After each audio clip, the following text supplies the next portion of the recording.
अब उसको स्थानांतरण अन्यत्र। आप पढ़ाई की बात नहीं करते, कोई अधिकारी पढ़ाई की बात नहीं करते, सिर्फ छुट्टी कटौती की बात करते हैं। स्कूल में टीचर पहुंचा कि नहीं इसकी बात करते, कोई सिलेबस की बात नहीं करते, कोई गुणवत्तापूर्ण शिक्षा की बात नहीं करते, कोई बच्चों की आईक्यू टेस्ट करने के लिए सर्वेक्षण नहीं करने जाते हैं, सिर्फ शिक्षक का सर्वेक्षण करने जाते हैं। आप जब शिक्षक का सर्वेक्षण करने के लिए भेजते हैं तो जरा बच्चों का भी आईक्यू टेस्ट ले लीजिए ना।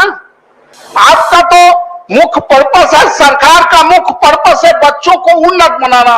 गांव गरीब किसान मजदूर जो डाउन ट्रोडन के बच्चे हैं, कोई अच्छे लोगों के बड़े लोगों के बच्चे तो आपके यहां पढ़ते नहीं है, उसको आप उन्नत बनाना चाहते हैं तो आप उस पर मॉनिटरिंग नहीं करते हैं। आपके अधिकारी आलतू फालतू का एक स्कैंडल खड़ा करते रहते हैं। महिलाओं को आपने जो पोस्टिंग कर दिया यहां से एक जिला से 4 जिला पार करके 500 किलोमीटर दूर पर, अगर पटना में हुआ तो पटना से महिलाओं को कर दिया 50 किलोमीटर 100 किलोमीटर दूर पर। ये क्या है? अच्छा, जो शिक्षक जाने में ही हरास हो जाएगा 100 किलोमीटर, वो पढ़ाएगा क्या? ये मजदूरी का काम करना है, ये ब्रेन का काम करना है, ब्रेन ड्रेन करने वाले लोग हैं। इसलिए सरकार को और अधिकारियों को एक मंसूबा रखना चाहिए कि शिक्षकों से इनका कोई झगड़ा नहीं है। शिक्षकों को प्रताड़ित करने के दृष्टिकोण से शिक्षा नहीं चलता है। शिक्षा स्कूल को बेहतर करने से, शिक्षक को बेहतर करने से चलता है। इसलिए महोदय ऐप से मॉनिटरिंग कर रहे हैं, पहुंचा कि नहीं पहुंचा, पढ़ाया कि नहीं पढ़ाया, ये मॉनिटरिंग नहीं करते हैं। आप मॉनिटरिंग कीजिए कि पढ़ाया कि नहीं पढ़ाया, हमारा सिलेबस पूरा हुआ कि नहीं। अभी एक बार हो गया है महोदय, स्कूल में बच्चा नामांकन +2 में लिया नहीं। माननीय सदस्य की चिंता है कि उसमें महिलाओं को, दिव्यांगों को या हस्बैंड वाइफ की टीम हो और उनको नजदीक से नजदीक पोस्टिंग दी जाए, सबका ख्याल रखेंगे। लेकिन ये मानना सदस्य का कहना कि सरकार की चिंता नहीं है शिक्षा के बारे में, तो आप जब से माननीय मुख्यमंत्री जी ने जिम्मेवारी संभाली है, आप उस वक्त का और आज का फिगर देख लें कि जो स्कूल में कितने बच्चे जाते थे गरीब के या सभी वर्ग के। आज जो प्रोत्साहन राशि दी जाती है, जो मैट्रिकुलेशन का रिजल्ट होता है जिसमें या इंटर का रिजल्ट होता है, उसमें 50% से ज्यादा बच्चियां रहती हैं, बालिकाएं रहती हैं। और महोदय ये तो कोई मामला नहीं था। राज्य सरकार ने घोषणा किया कि हम जो नियोजित शिक्षक हैं उनको हम अब अस्थायी करना चाहते हैं।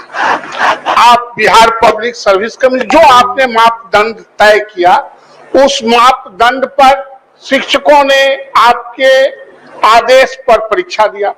आपने यह नहीं कहा था कि आपको हम पटना से उठा के कटिहार कर देंगे, आपका कहीं से यह घोषणा नहीं था।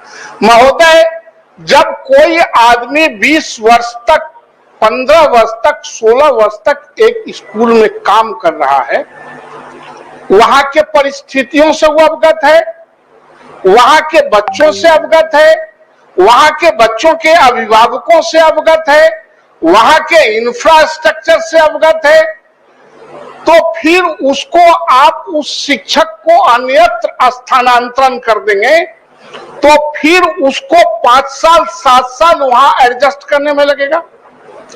वहां के आपको मैं एक बात याद दिलाना चाहता हूं सभापति जी, एक बार 437 धारा लगा के लालू जी के राज्य में सारे शिक्षकों को प्रमंडल से स्थानांतरण कर दिया गया। 95 में सारा स्कूल चरमरा गया। उसका कारण यह था कि पहले जो शिक्षक जहां पढ़ाते थे वर्षों से, वहां के बच्चों को भी जानते थे और बच्चों के अभिभावक को भी जानते थे, स्कूल को भी जानते थे, नजर दिखा के भी और कलम चला के भी वो नियंत्रण करने का वो जिम्मा लिए थे। हमारा स्कूल नियंत्रित था। पुनः जब सारा स्कूल चरमरा गया तो फिर इसी सदन में हम लोगों के आग्रह पर वो वापस हुआ 437 और तब कुछ स्कूल सुदृढ़ हुआ। उसके बाद एनडीए की सरकार ने एक तत्काल नियोजित शिक्षक के नाम पर उसको नियुक्ति किया महोदय। तो अब उसको स्थानांतरण अन्यत्र, आप पढ़ाई की बात नहीं करते, कोई अधिकारी पढ़ाई की बात नहीं करते, सिर्फ छुट्टी कटौती की बात करते हैं। स्कूल में टीचर पहुंचा कि नहीं इसकी बात करते, कोई सिलेबस की बात नहीं करते, कोई गुणवत्तापूर्ण शिक्षा की बात नहीं करते, कोई बच्चों की आईक्यू टेस्ट करने के लिए सर्वेक्षण नहीं करने जाते हैं, सिर्फ शिक्षक का सर्वेक्षण करने जाते हैं। आप जब शिक्षक का सर्वेक्षण करने के लिए भेजते हैं तो जरा बच्चों का भी आईक्यू टेस्ट ले लीजिए ना। आपका तो मुख्य पर्पस है, सरकार का मुख्य पर्पस है बच्चों को उन्नत बनाना। गांव गरीब किसान मजदूर जो डाउन ट्रोडन के बच्चे हैं, कोई अच्छे लोगों के बड़े लोगों के बच्चे तो आपके यहां पढ़ते नहीं है, उसको आप उन्नत बनाना चाहते हैं तो आप उस पर मॉनिटरिंग नहीं करते हैं। आपके अधिकारी आलतू फालतू का एक स्कैंडल खड़ा करते रहते हैं। महिलाओं को आपने जो पोस्टिंग कर दिया यहां से एक जिला से 4 जिला पार करके 500 किलोमीटर दूर पर, अगर पटना में हुआ तो पटना से महिलाओं को कर दिया 50 किलोमीटर 100 किलोमीटर दूर पर। ये क्या है? अच्छा, जो शिक्षक जाने में ही हरास हो जाएगा 100 किलोमीटर, वो पढ़ाएगा क्या? ये मजदूरी का काम करना है, ये ब्रेन का काम करना है, ब्रेन ड्रेन करने वाले लोग हैं। इसलिए सरकार को और अधिकारियों को एक मंसूबा रखना चाहिए कि शिक्षकों से इनका कोई झगड़ा नहीं है। शिक्षकों को प्रताड़ित करने के दृष्टिकोण से शिक्षा नहीं चलता है। शिक्षा स्कूल को बेहतर करने से, शिक्षक को बेहतर करने से चलता है। इसलिए महोदय, और जो 2020 में इनके नीति बने हुए हैं उसके कंडिका 14 का हम अनुपालन चाहते हैं। और हम चाहते हैं कि महिलाओं का और जो ये शिक्षक जिनको अस्थायी कर रहे हैं बिहार पब्लिक सर्विस कमीशन के माध्यम से, उसको ऐच्छिक स्थानांतरण करते भी हैं तो आप ऐच्छिक स्थानांतरण करें, ताकि आपको जो आज ऐप से मॉनिटरिंग कर रहे हैं, पहुंचा कि नहीं पहुंचा, पढ़ाया कि नहीं पढ़ाया, ये मॉनिटरिंग नहीं करते हैं। आप मॉनिटरिंग कीजिए कि पढ़ाया कि नहीं पढ़ाया, हमारा सिलेबस पूरा हुआ कि नहीं।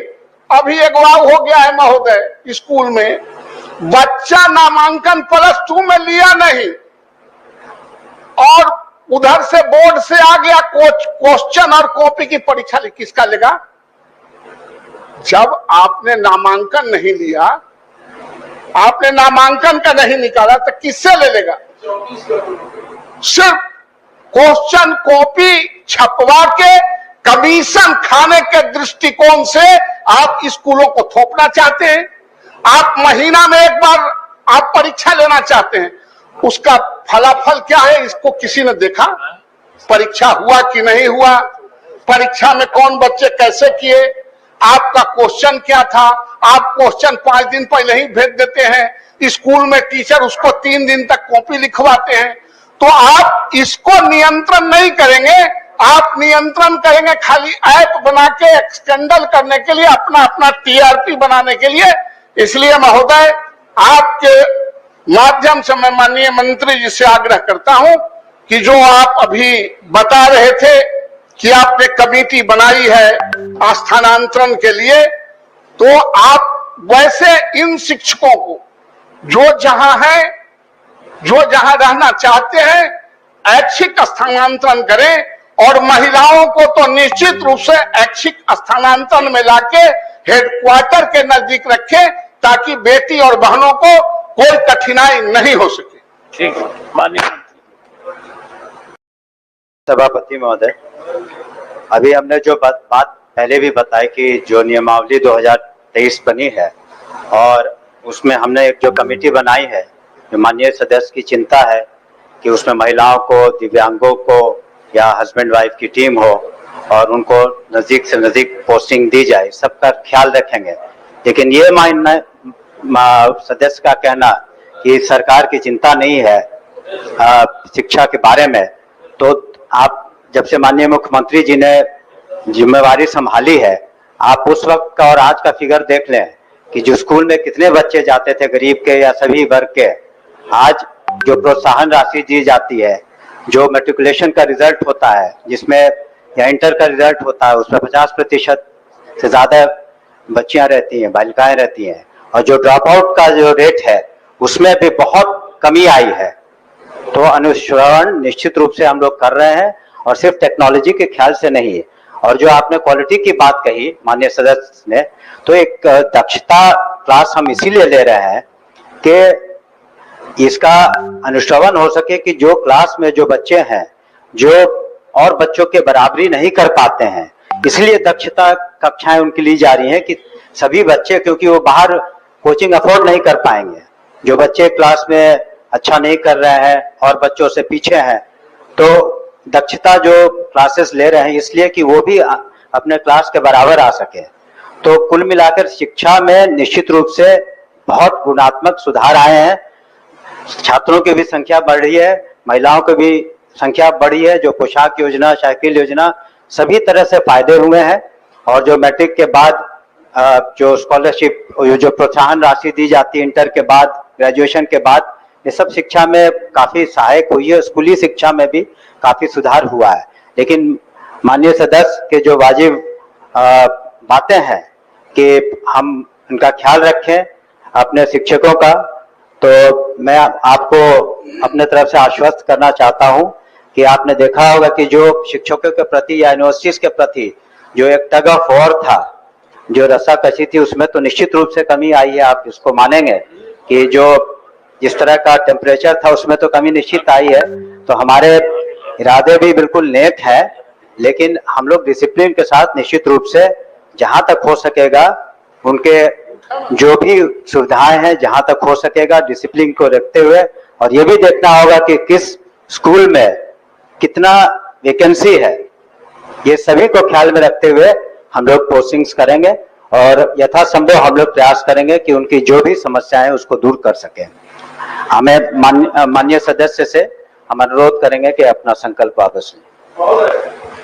अनुमति दिया जाएगा, बस 1 मिनट का समय।